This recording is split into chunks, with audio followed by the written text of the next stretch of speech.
So today we're going to be looking at angle of depression, right? Let's take this example. It says a boat can be sighted at the sea level 71.5 meters from the foot of the cliff, which is what, 26 meters high. Calculate the angle of depression of the boat from the top of the cliff. Let's try to put this in picture. So it says a boat can be sighted at sea level. Let's try and draw our sea. Right? And say here is our boat.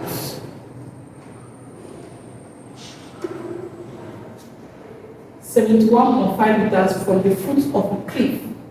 So here is the cliff. Here is the foot of the cliff.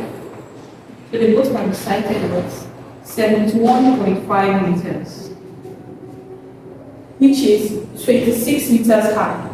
It means our cliff here is 26 meters high. This is the top. So the question is, calculate what? The angle of depression. The angle of depression, looking downwards, of the boat from the top of the cliff. So from here to here, our angle of depression. Now remember, you have to take first your horizontal line, which is your eye of the street. Then looking down gives you angle of depression. So it means the angle of depression from the cliff to the boat is your horizontal eye. Take this as your eye. It's looking like this, looking downward. So here is your angle of depression. Mind you, it is not here. It's not here. This is your angle of depression. So with that being said, let us try to rewrite this. So rewriting this, we have our triangle like this.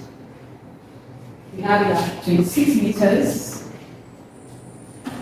71.5 meters, and then this is our what? Angle of depression. So this is what we're looking for. Now, just to cast your mind back, in alternate angle theory,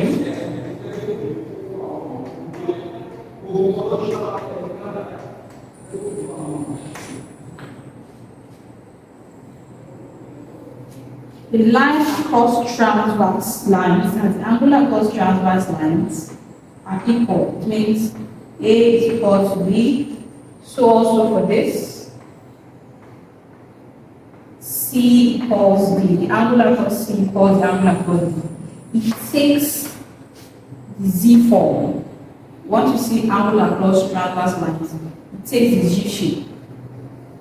It takes the Z shape. So if you see it like this, it means this angle is equal to this angle.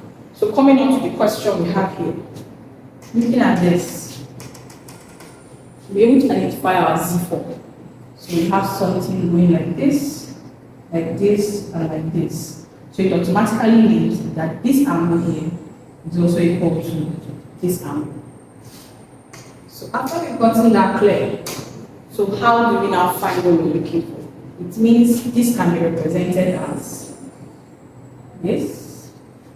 We have here as 26, we have here as 71.5, and we have.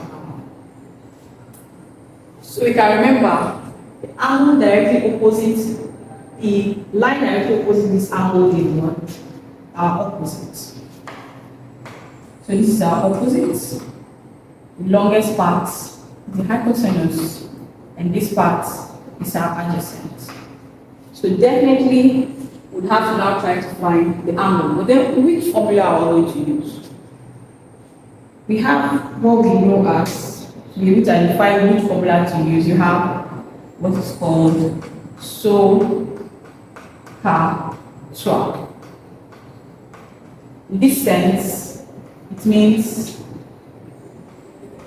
sine theta equals opposite all over hypotenuse. Cos theta equals adjacent all over hypotenuse.